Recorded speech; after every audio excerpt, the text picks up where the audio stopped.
Alors, pour commencer, on va faire... On est parachat Toldot. On va commencer par des halachot, comme on a l'habitude. Alors, il y a un din, une halakha qui nous dit que, à part les fois où on doit manger du pain, où on doit se laver les mains, et le matin on se lave les mains, il y a d'autres occasions où on doit se laver les mains. Quand ça, il y a écrit dans le Shulchan Aruch, celui qui touche des endroits de son corps qui sont cachés, des endroits qu'on couvre, il doit se laver les mains. Pourquoi? Pour pouvoir dire des choses de la Kedusha. S'il fait des choses neutres, il fait des courses, ou il tricote, il n'a pas besoin de se laver les mains. Mais s'il a besoin de faire ce qu'on appelle davar shebikdusha, c'est-à-dire répondre au Kaddish, prier, lire la Torah, toutes ces choses-là, des brachot, toutes ces choses-là exigent d'avoir des mains propres et saintes. D'accord? Alors là, la raison de base, c'est pas ce qu'on dit, c'est à cause de l'hygiène, quoi. Si c'est des endroits qu'on couvre, ils sont censés être des endroits pas propres. Comment pas propres? Parce qu'il y a de la sueur. C'est un endroit de transpiration. C'est comme ça que c'est expliqué dans le Shulchan Aruch. D'accord? Et l'autre raison? Alors évidemment, il y a... Pardon? Et l'autre raison? Non, c'est la raison de base, c'est ça. Ouais. La raison de base, c'est celle-là. D'accord? Il n'y a que la sueur du visage qui ne s'appelle pas une saleté. La preuve, c'est qu'il y a écrit dans la Torah, tu mangeras ton pain à la sueur de ton front. Donc ça veut dire qu'on fait un jeu de mots. On dit, tu es en train de manger et en même temps, éventuellement, tu mets ta main sur ton front où tu as de la sueur qui tombe dans la bouche. Et on ne fait pas attention à ça, parce que la Torah te dit, tu mangeras ton pain à la sueur de ton front. Ça veut dire que la sueur du visage n'est pas appelée sale. Ça ne s'appelle pas une saleté. Mais la sueur des autres endroits du corps, c'est oui appelé sale. D'accord? Maintenant, il te dit, même ceux qui marchent avec des chemises courtes, si des hommes marchent avec des chemises courtes, d'accord, ne dis pas, puisque pour moi, le dessus du coude est découvert, c'est pas couvert. alors ça s'appelle un endroit qui n'a pas besoin d'être couvert. Non, non. Bien que tu te promènes en chemise très courte, ou alors les gens qui marchent en tricot, quoi, carrément, eh bien, ça n'a pas d'importance. La halakha fixe que c'est tout ce qui est au-dessus du coude, ça s'appelle sale.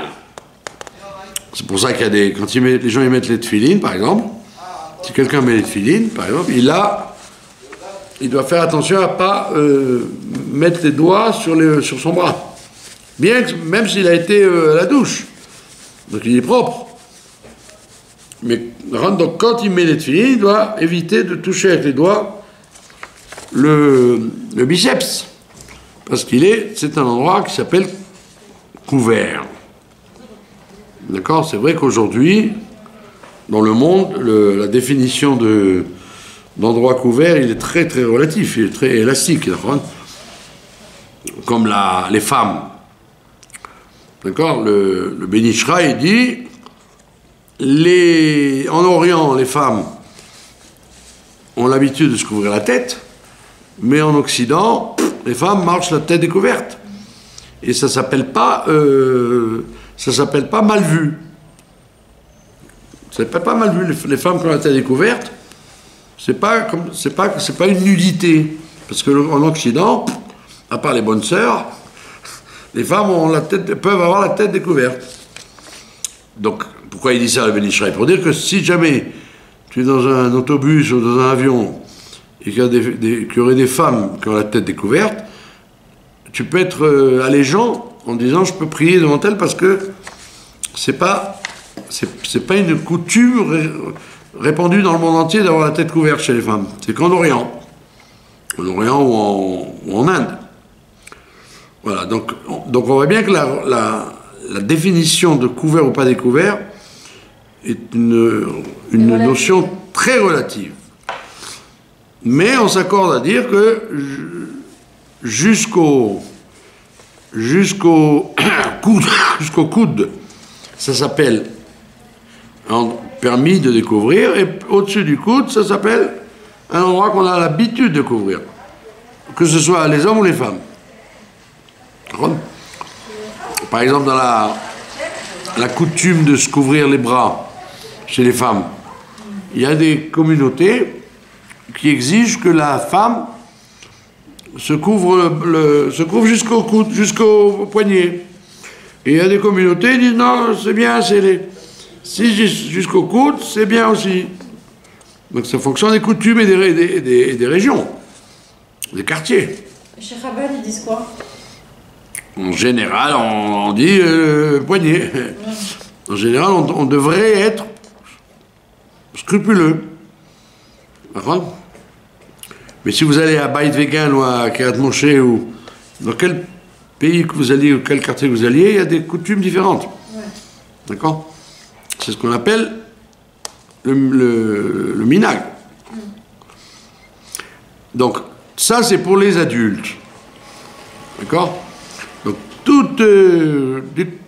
dès qu'on découvre jusqu'au genou ou jusqu'au coude, ça s'appelle endroit qui doit être couvert. D'après tout le monde. D'accord? Il y a une mode malheureuse aujourd'hui, qu'il y a des femmes qui sont religieuses. Alors, elles ne mettent pas de pantalon, soi-disant c'est assourd le pantalon, l'autre il bâche de ne pas s'habiller comme un homme, mais elles mettent des mini-jupes en croyant que à partir du moment où c'est pas un pantalon, c'est bon. C'est une jupe. Oui, mais Coco, ça ne suffit pas la jupe, il faut qu'elle soit au-dessous du genou. Pas au-dessus. Sinon à la limite, sans vouloir trancher quoi que ce soit, c'est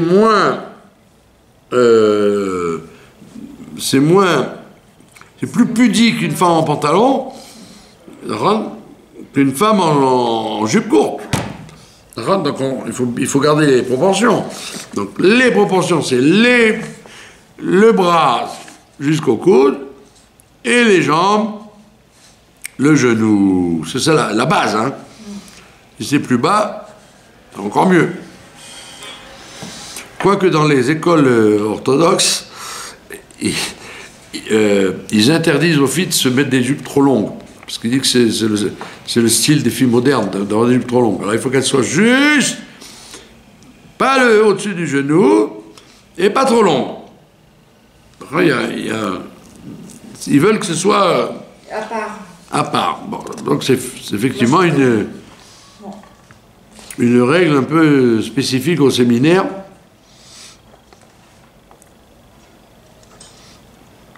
Et maintenant, il y a troisième cas de figure, le cas des enfants. C'est pas pareil. Des enfants.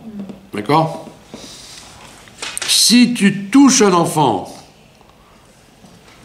une mère, une ganénette ou le moël, est-ce que tu as le droit de toucher un enfant aux endroits où un adulte devrait les cacher? Non, je crois pas. D'accord? Eh bien, on te dit, oui, il faut se laver les mains aussi. Ouais. Non. Quand on dit se laver les mains, il faut faire attention. On ne dit pas qu'il faut se laver les mains. Comme on dit que c'est pour l'hygiène, c'est pas pour la kedusha de la netila. Comme il n'y a pas de bracha de netila, on a dit netila, ça vient du mot natla, qui veut dire le keli. Donc il y a deux cas où on a besoin d'un keli. quand on se lève le matin et quand on mange du pain. Ok. Parce qu'on dit la bracha. Al netilat yadayim.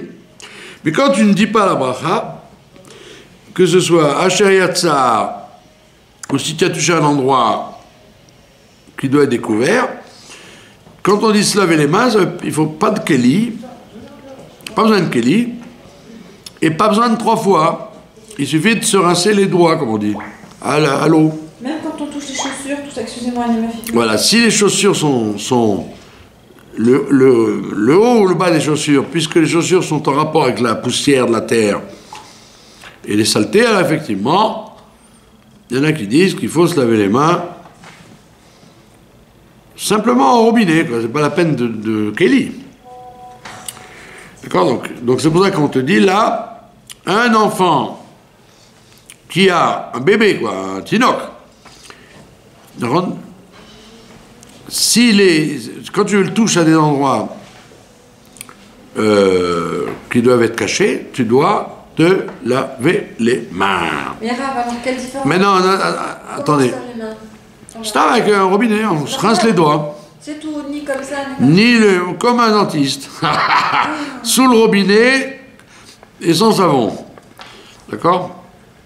Mais c'est pareil pour celui qui se met les doigts dans le nez, celui qui se gratte la tête, ou celui qui met la main dans son corps. Tout ça exige de se laver les mains. Maintenant, si on n'a pas, l'eau elle est trop loin par exemple, le robinet est trop loin, ou on est en train de faire une fila ou quelque chose et qu'on n'a pas la possibilité d'aller se déranger pour se laver les mains, on se frotte sur le vêtement. Ou sur les vêtements, ou sur un mur, ou sur un endroit. Et ça suffit. D'accord?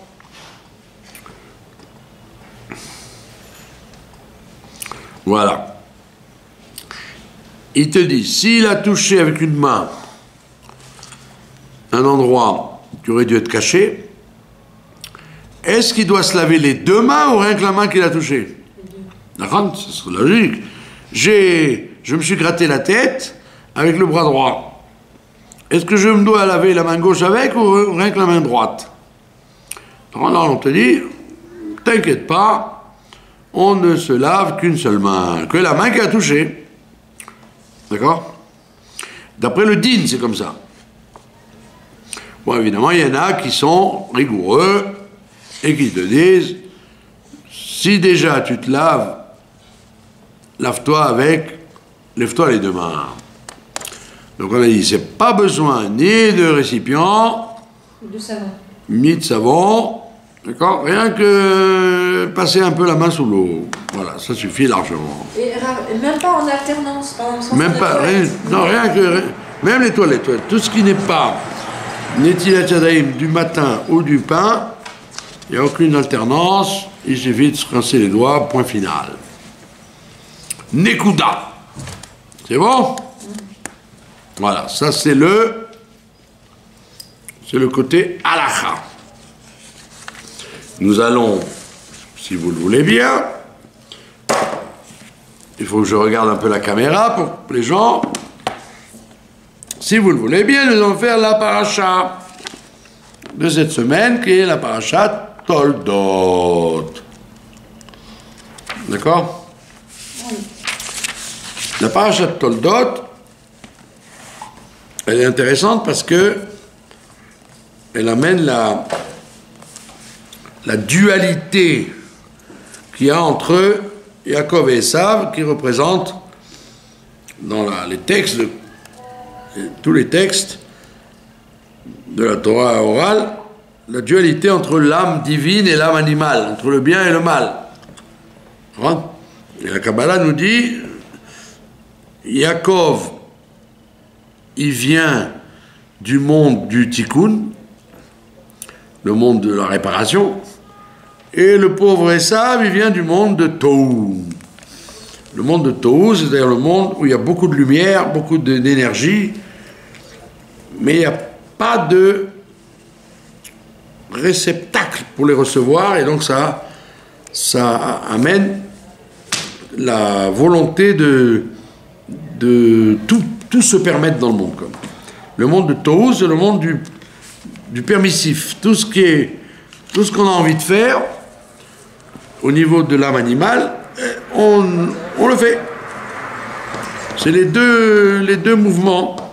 Le mouvement de l'âme divine qui veut servir Dieu, qui s'intéresse à la Kedusha, à la pureté, faire venir Mashiach, et le monde du Esav, c'est le monde de l'âme animale qui veut profiter de ce monde-là. C'est d'une guerre entre les besoins du corps et les besoins de l'âme.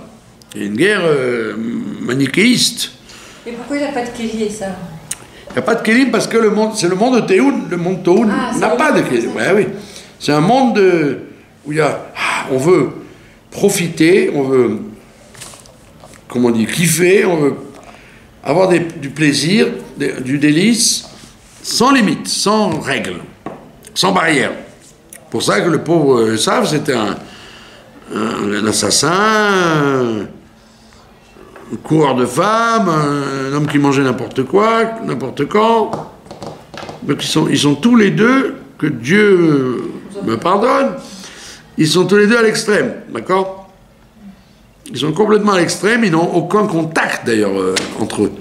Il y a une incommunicabilité entre eux, parce qu'ils ne parlent pas la même chose.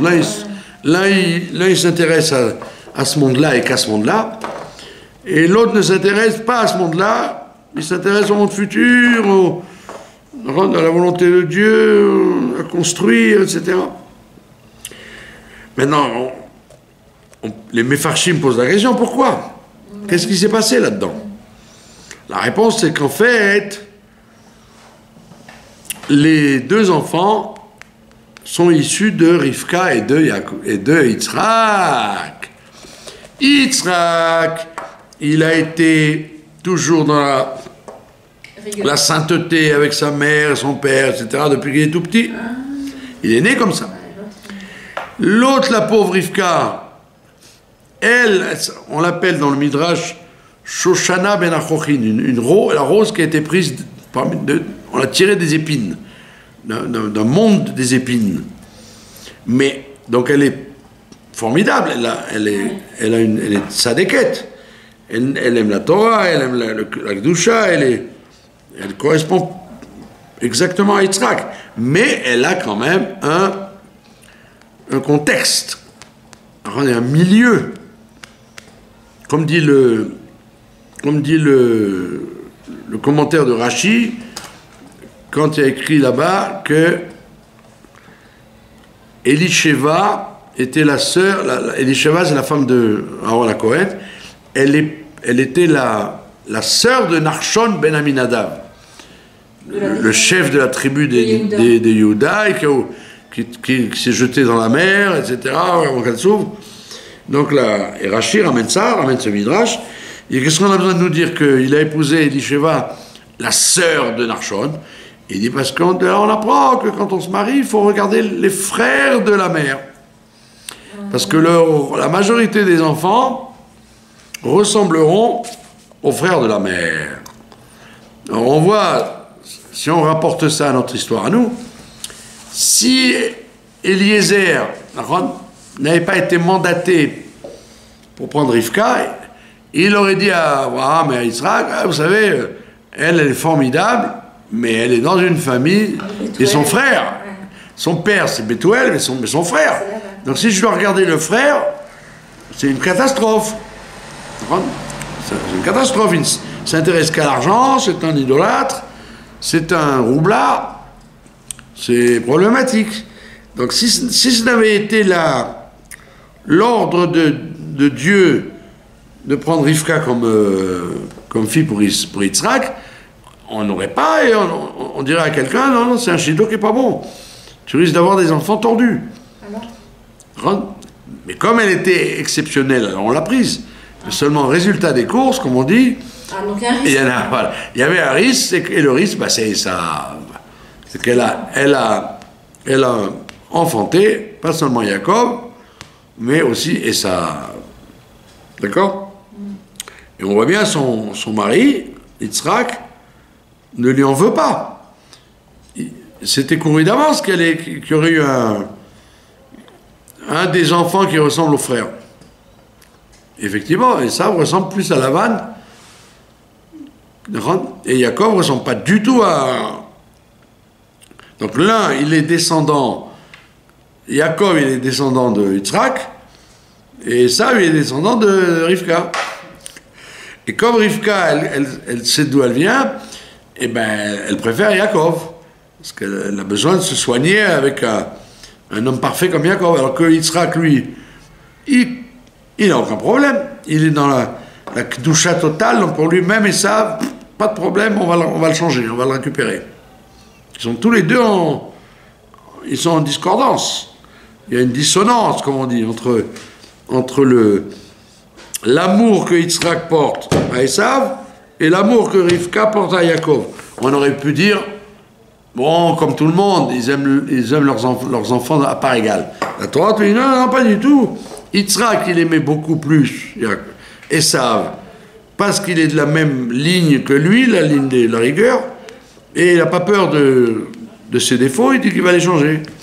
Et elle dit, non, moi je sais d'où je viens, je sais qu'il faut être dans la Kedusha et pas du tout s'acoquiner avec Esav. Donc bien qu'elle soit en quelque sorte responsable de la naissance d'Esav, elle dit, oh là là, méfions-nous de lui, et jusqu'à la fin, mais elle va tout faire pour ne pas encourager Esav. D'accord? Donc pourquoi cette paracha est intéressante? Parce que c'est le dilemme de chaque homme, et en particulier chaque juif, d'être toujours attiré, ou comme Yaakov, vers le Beth Midrash, vers les synagogues, ou vers l'Avodah Zarah, le crime, les choses interdites. Et c'est le dilemme de chacun? Chaque individu sur Terre, qu'il soit blanc ou noir, il a ce dilemme d'avoir deux neshamot. Un côté qui va vers ce côté-là et l'autre qui va vers l'autre côté. Il y avait un, comment on dit, il y a une maladie, la schizophrénie, etc. La bipolarité, c'est dû à ça. C'est qu'il y a un dédoublement de la personnalité chez chaque homme, et en particulier chez chaque juif. Il n'y a pas que les juifs qui ont ce problème. Les juifs, c'est très extrême, puisqu'ils ont une âme divine qui veut l'extrême dans le Kodesh, et ils ont une âme animale qui veut l'extrême dans le mal. Les juifs. Alors que les goïms, c'est très nuancé. Ils ont une petite propension à faire le bien, et aussi ils ont une petite propension à faire le mal. Et donc malheureusement, quand un juif il se lance dans la kedusha, alors il va très loin. Mais s'il ne veut pas y être, il est pire qu'un goy. C'est affreux. Ouais, il est plus dangereux et pire qu'un goy. Et donc c'est pour ça qu'il faut pas le dire, parce que sinon les antisémites vont profiter de ça, mais c'est la réalité. D'accord? Et comment on peut corriger ou pas? Quand il y a une tendance comme ça. On peut corriger, mais tout dépend. Il y a une le Zohar, il dit qu'il y a 7 mazalot. Il y a 12 mazalot, mais il y a 7 planètes. Vénus, Pluton, Saturne, etc. Et à chaque heure de la journée, il y a une influence. D'accord? Et ça tourne comme ça. Alors on dit c'est quoi le mazal? C'est quoi le mazal, c'est-à-dire la possibilité d'être comme ça ou comme ça? C'est dû à ce que la personne est née sous telle et telle planète. Comme la Gemara elle dit, celui qui est né sous la planète Mars, il risque d'être un criminel, parce que c'est la planète rouge. Et Esav, il est né sous la planète rouge. D'accord?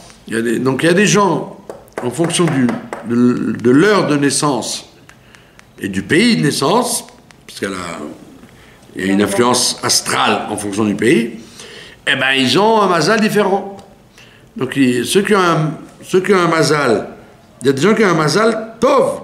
Ça veut dire que, comme ils disent les égoïmes d'ailleurs, ils sont nés sous une bonne étoile, voilà. Ils ont eu l'opportunité d'être nés sous l'influence facile. Une influence qui donne des brachot et qui donne la facilité, et également une facilité à se battre contre son mauvais côté. Et il y a des gens qui ont, comme on dit en français, des mauvaises cartes au départ. Ils sont nés avec un Yetzer Hara très fort. Ils ne sont pas responsables alors? Bien sûr, ils ne sont pas responsables de leur nature. Ouais. Maintenant, ils sont responsables de leur combat. On ne leur demande pas un résultat, on leur demande un combat. Le résultat, c'est pas obligé qu'on puisse l'avoir. Esav, par exemple, le Rambam nous dit, dans son livre sur les Pirkei Avot, Shmon HaPrakim, le livre qui prépare les Pirkei Avot, ça s'appelle Shmon HaPrakim, le livre des 8 chapitres, il dit là-bas, Esav, il avait une âme qui était faite pour se plier. Il devait se plier. C'est-à-dire sans arrêt se battre contre son Yetzer Hara. Alors que Yaakov, ben il a des bonnes cartes. Il aime le Beth Midrash, il aime la Torah, il aime la Tfila. Les interdits de la Torah n'intéressent pas. Donc les deux ont un mazal différent.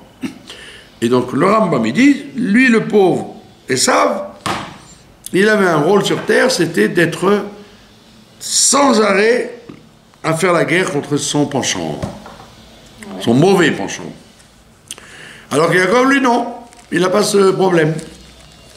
Donc tu vas dire, qui est le plus méritant, lui ou lui? Il dit non, le plus méritant, c'est celui qui travaille. C'est pas le résultat. On ne demandait pas à Esav d'être un homme formidable.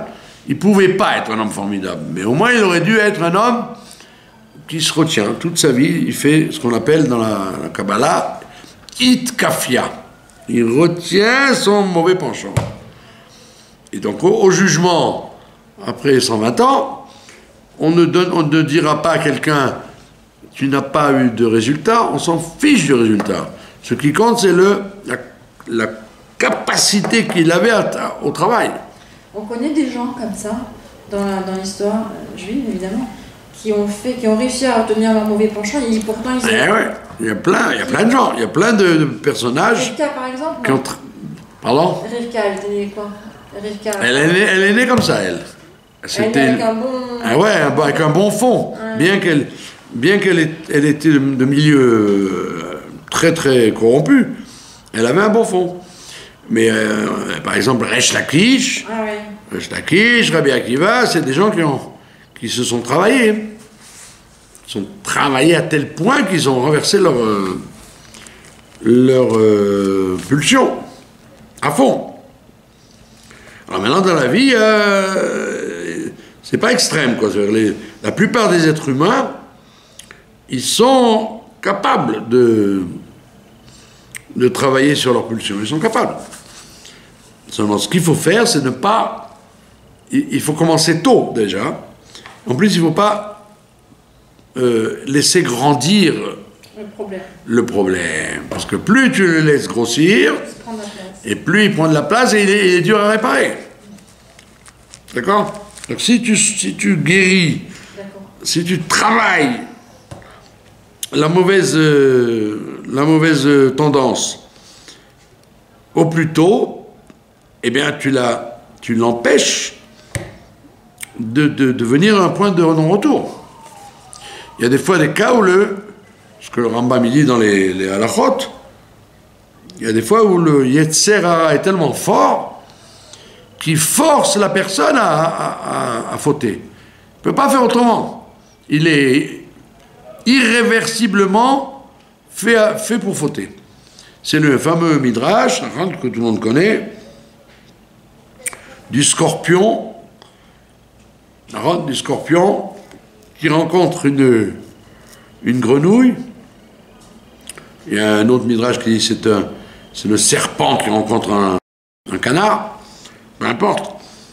Et le scorpion, il veut traverser la rivière. Vous connaissez l'histoire? Le scorpion veut traverser la rivière, mais il ne sait pas nager. Alors il appelle la grenouille, il dit, tu sais quoi? Viens, on fait un accord. Je monte sur ton dos, toi tu sais nager, tu m'amènes de l'autre côté. Et la grenouille, elle lui dit, tiens, tu crois que je suis folle?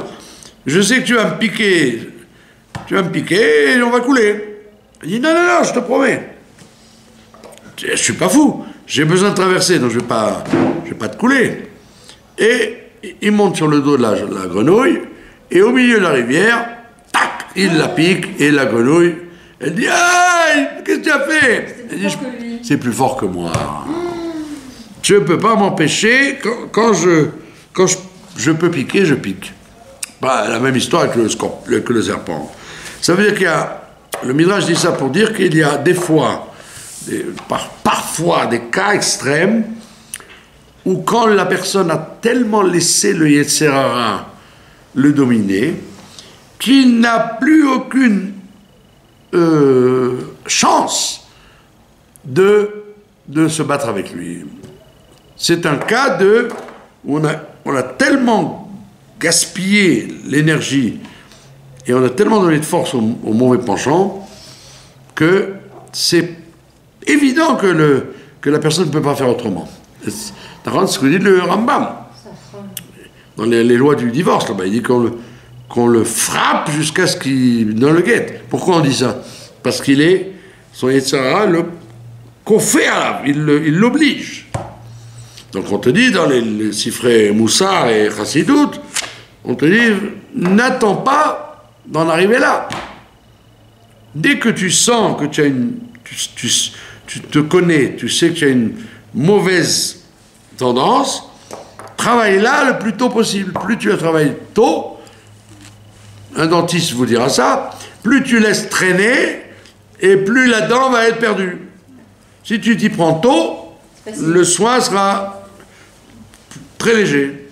C'est la même chose avec le Avodat Hashem. Si tu sais que tu as un défaut, travaille-le dès que tu t'en rends compte, parce qu'il est beaucoup plus facile, c'est comme un enfant, c'est beaucoup plus facile à éduquer tant qu'il est enfant, comme une plante, un arbre, que quand il a grandi, que déjà il est fixé, figé, saturé, tu peux rien faire, ça y est, va changer un adulte, va changer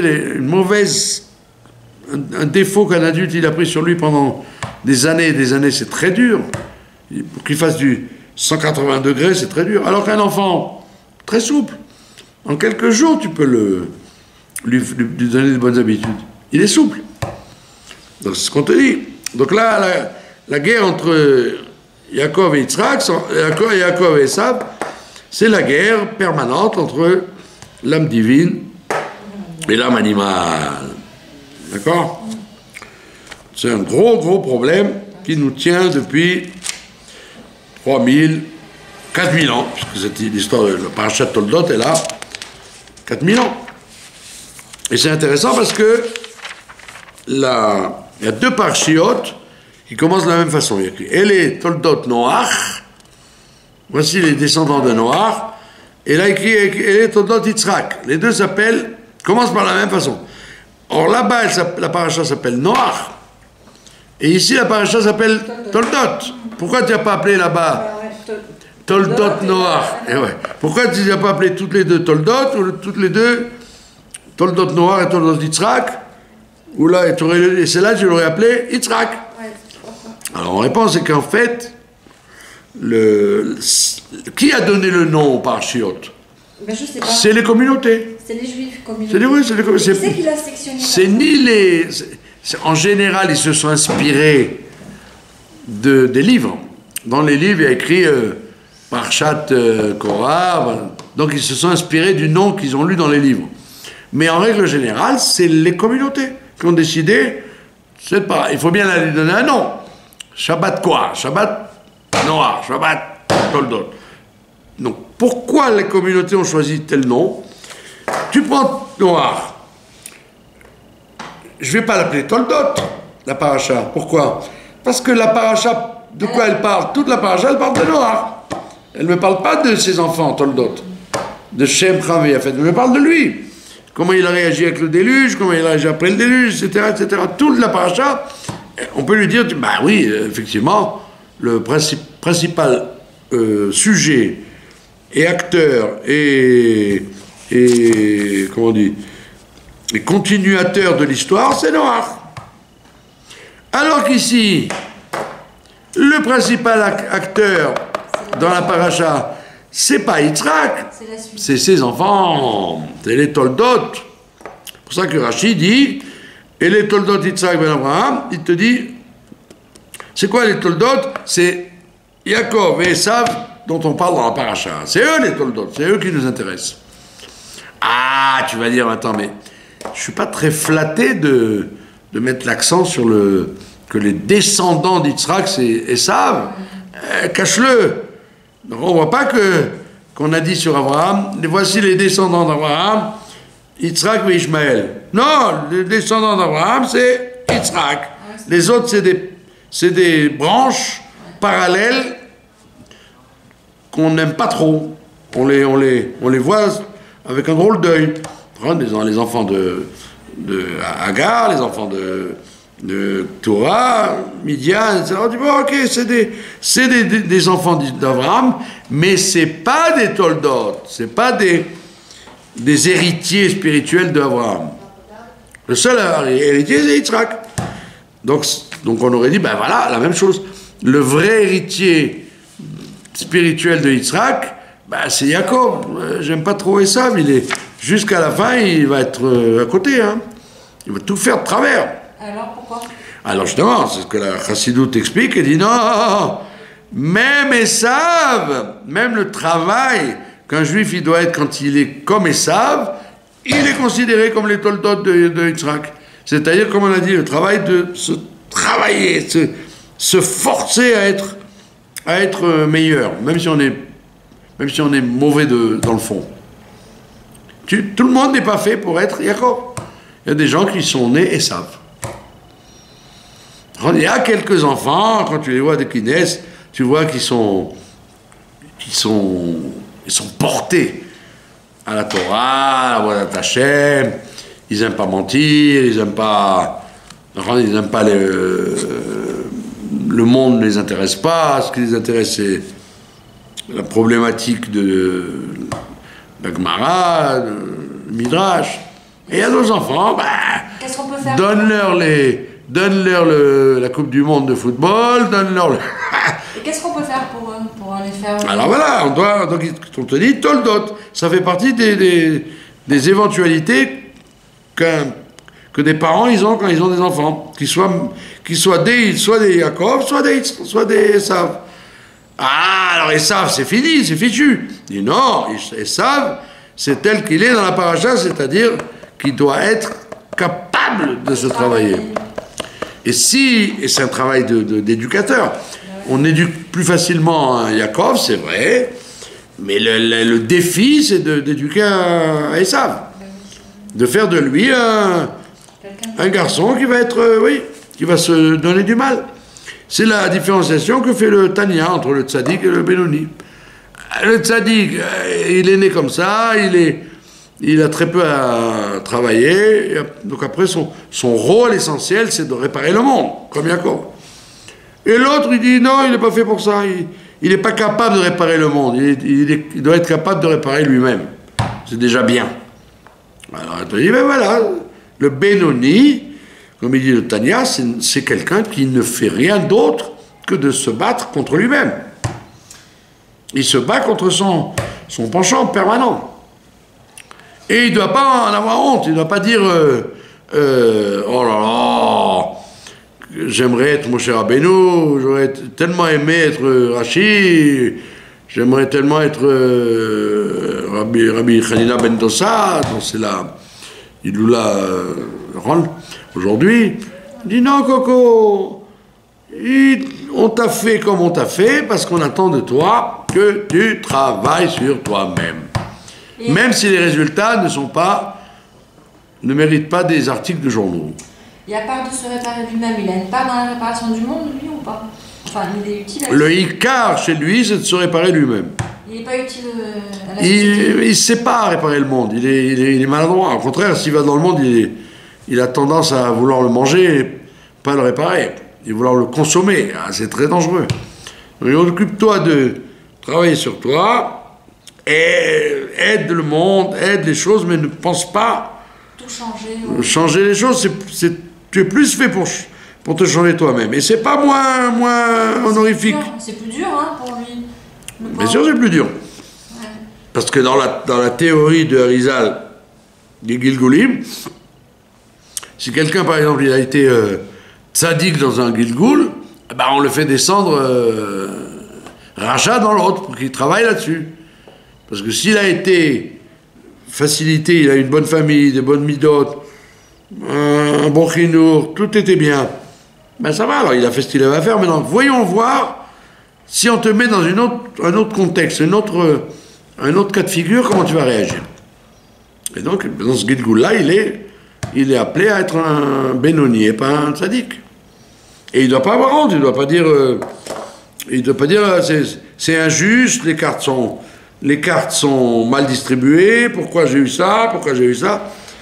On t'a demandé, comme un agent secret, on ne t'envoie pas dans un pays où tu te sens bien et tout va rouler. Ça n'existe pas. Non, on va te mettre dans un endroit où justement il y a des dangers, tu vas te cacher, tu vas faire semblant, et si tu n'es pas d'accord, il n'y a pas le choix, tu dois le faire quand même. Ne te sauve pas surtout. D'accord? Donc c'est pour ça qu'on dit Toldot, parce que les deux sont vrais. C'est pas pour rien que le Tanya, il amène cet exemple. Quand Yitzhak veut faire les brachot à ses fils, à son fils, ça, il lui dit Aveli matamim kasher avti, amène-moi des plats comme je les aime. Et la chassidoute, elle dit, c'est quoi cette histoire-là de... Qu'est-ce qu'il veut, Yitzhak? Amène-moi des plats comme je les aime. Alors la chassidoute, elle te dit, il y a deux sortes de plats. Il y a, par exemple, les aubergines. Une aubergine, tu es obligé de la cuisiner pour la manger. Sinon, elle est immangeable. Alors qu'une pomme, tu l'épluches, tu la manges, elle est bonne à manger comme elle est. Donc il y a deux sortes de plats. Les gens qui sont bons par nature, il y a des tas de choses qui sont bonnes par nature, il n'y a rien à faire, comme c'était avant la faute d'Adam Arishon. Il y avait des chalotes qui tombaient des arbres, tout était mangeable et prêt, comme la manne dans le désert. Mais il y a beaucoup de choses dans le monde qui ont besoin de salage, de cuisson, d'épluchage, etc. Comme la viande, le poisson, tout ça, ça ne se mange pas cru. Mais il comprenait, et ça, ce qu'il voulait dire son père quand il lui a dit ça, il compris. Non, il n'a pas compris. Il n'a pas compris, mais la chassidoute reprend cet exemple. Il dit, voilà, tu vois, Yitzhak, c'est le bon Dieu. Et il dit, le bon Dieu, il dit, donne-moi deux plats comme je les aime. C'est-à-dire, soit les tzadikim, des gens qui sont bons à manger tout de suite, agréables, etc. Ceux qui se sont cassés. Et à ceux qui ont des mauvaises cartes dans la vie et qui sont obligés, comme ils sont immangeables, imbuvables, ils sont obligés de se travailler toute leur vie pour être bien. Magnifique. C'est les deux options. Et toi, quand tu nais, on t'a pas demandé ton avis. Ah oui. On te dit, soit tu as la chance d'être dans une famille où tu as tout, et tout est en piste, et donc c'est bon, tes parents sont reposés avec toi, ils sont tranquilles, toute la vie elle est bien, pouf, tu as un personnage, comme on dit en hébreu, mais soudard.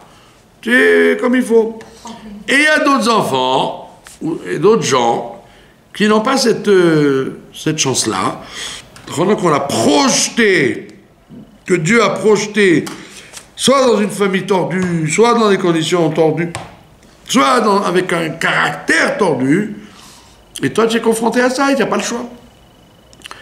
Et tu ne dois pas dire j'aurais voulu être autrement, parce que tu as été autrement dans un autre Gilgoul. Dans ce Gilgoul-là, tu es comme ça. Et comme il dit le Tanya, le rov écrasant des individus sur terre, ils sont faits pour être des bénonymes, ils sont faits pour être des gens qui ont des midotes à changer. Ils sont pas des choses bonnes à manger du départ. C'est très rare les gens qui sont bons à manger au départ. Comme il y avait un rabbi de Gour, il y avait un rabbi de Gour très, je ne sais plus lequel, il était il avait un collègue, il étudiait avec lui la Torah, et après il est devenu rabbi. Et quand son copain est arrivé, il lui a dit j'arrive pas à comprendre, moi j'ai beaucoup de mal à la prière, au mitzvot, à la Torah, tout est dur pour moi. Et il dit, toi, voilà, tu es fort dans la Torah, tu donnes des brachot, les gens t'écoutent. Alors le rabbi de Gour, il a dit, tu sais quoi, voilà comment ça marche dans la vie. Il y a des gens, ils sont obligés de monter sur la montagne pour arriver en haut. Il y a des gens, ils sont nés au-dessus de la montagne. Et tu peux rien faire. Tu ne peux qu'accepter le... Mais c'est sympa de gravir la montagne aussi. Pardon? C'est sympa de gravir la montagne. C'est sympa et c'est fatigant. Ouais, c'est fatigant. Et il faut réussir, parce que si en général, quand tu gravis la montagne, tu te casses la figure plusieurs fois avant d'arriver en haut. Donc c'est pour ça, le tzaddik, lui, il a des épreuves à lui, qu'on n'arrive pas à comprendre, c'est un domaine à lui. Mais la majorité écrasante des individus sur Terre, c'est des gens qui doivent se battre. C'est pour ça qu'on te dit Toldot, c'est les Toldot de Yitzhak, les deux sont vrais. Il n'y a pas un mieux que l'autre. Même si dans le look, dans l'apparence que les choses elles ont, les gens croient que c'est tellement mieux d'être un tzaddik que d'être quelqu'un qui se bat. Non, Dieu il aime les deux plats, il veut les deux plats. C'est pour ça qu'il a dit amène-moi les deux plats. C'est intéressant? C'est magnifique. Voilà, donc de là on voit que, et toute l'histoire va continuer comme ça. Tout le Rashi et tous les Mefarshim disent il n'y a rien à faire avec Esav. C'est pas qu'on est de mauvaise foi, qu'on essaie de lui trouver des circonstances aggravantes. Non, il est comme ça depuis qu'il est tout petit. Depuis le ventre de sa mère, il était comme ça. Alors pourquoi on lui en veut? On lui en veut parce qu'il aurait pu, il aurait pu se travailler, il aurait pu. Ouais. On voit que son père et son grand-père et son frère, ils ont essayé de le changer. Et lui, il a résisté. Et lui, jusqu'à 13 ans, il a fait semblant, et à 13 ans, à la mort de son grand-père, Abraham, il s'est déclenché, il a tué, etc., etc. Ça veut dire qu'il est malheureusement, il ne veut pas. C'est là qu'il a son libre arbitre, et ça. Il a son libre arbitre, bien sûr. À ce moment-là, de vouloir... Voilà. Même après, il a encore son libre arbitre. Et on voit qu'il ne démord pas de son comportement jusqu'à sa mort. Après, on va le voir, quand Yaakov va, dans la paracha suivante, il va revenir à son père, il cache sa fille dans la caisse, Dina. Il cache sa fille parce que il veut pas que Esav la demande. Et le Midrash lui en veut, il lui dit. Et voilà, parce que tu aurais pu changer. Un homme, il ne se change pas par lui-même, mais ce qui est sûr, c'est ou sa mère, ou sa sœur, ou sa femme, ou sa fille le change. L'homme, il ne change pas par lui-même, mais il change par une femme. Des fois, c'est sa mère, des fois, c'est sa femme, des fois, c'est sa sœur, des fois, c'est sa fille. Il y a toujours une femme qui peut changer l'homme. Donc la Torah lui reproche, tu sais quoi, tu aurais dû donner Dina à ton frère.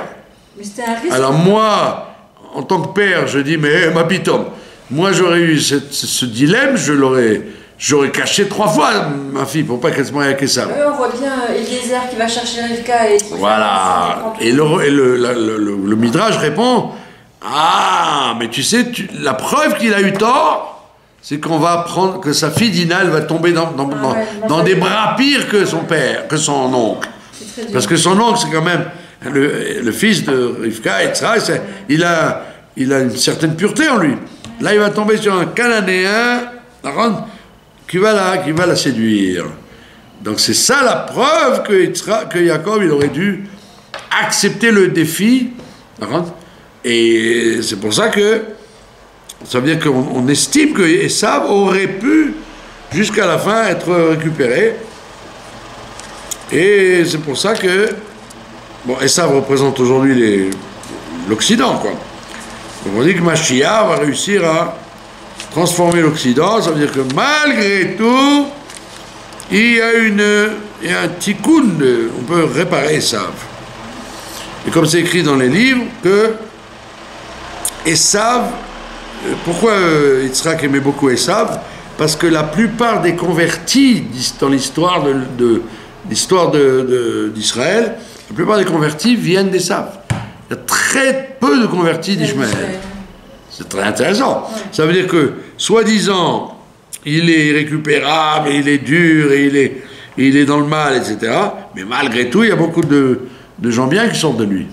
Antonin le pieux, Rabbi Meir, et Onkelo, c'est Shemaya Aftali, il y a plein de gens qui descendent d'Esav, alors que d'Ishmaël, on connaît très peu de guérim qui viennent d'Ishmaël. Il n'y a que maintenant, un peu aujourd'hui, en Israël, qu'il y a des convertis, des musulmans qui se convertissent, des arabes qui se convertissent.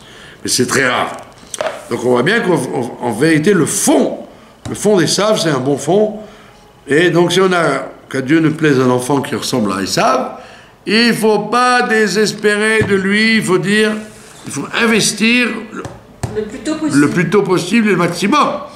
Parce que tout le monde n'a pas le srout d'avoir un enfant comme Jacob. La plupart des gens, ils ont des enfants de style d'Esav. Il faut faire le maximum, moi je dis. Il faut faire le maximum et on ne te jugera pas sur le résultat, on te jugera sur l'effort.